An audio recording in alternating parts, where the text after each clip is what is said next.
AME, this is something the President has had to do over and over again.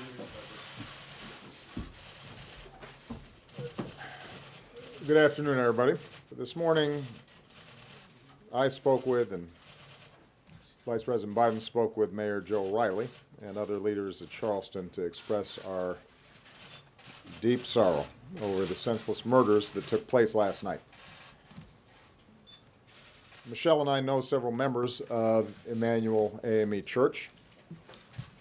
We knew their pastor, Reverend Clementa Pickney, who, along with 8 others, gathered in prayer and fellowship and was murdered last night.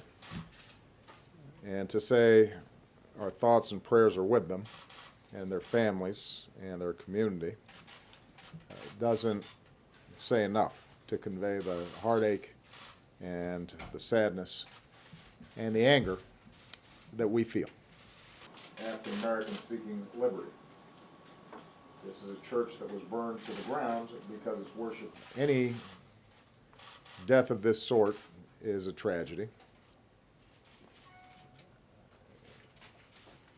Any shooting involving multiple victims is a tragedy.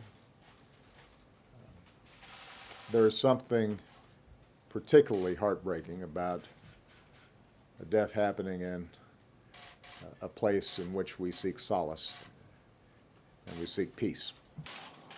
This is a sacred place. This is a place of worship that was founded by African Americans seeking liberty. This is a church that was burned to the ground because its worshipers worked to end slavery. When there were laws banning all black church gatherings, they conducted services in secret. Make statements like this too many times. Communities like this have had to endure tragedy. I've had to make statements like this too many times. Communities like this have had to endure tragedies like this too many times. We don't have all the facts, but we do know that, once again, innocent people were killed in part because someone who wanted to inflict harm had no trouble getting their hands on a gun. Now is the time for mourning and for healing. But let's be clear. At some point, we as a country will have to reckon with the fact that this type of mass violence does not happen in other advanced countries. We must substitute courage for caution. They say to us that we must. And it is in our power to do something about it. I say that recognizing the politics in this town foreclose a lot of those avenues right now.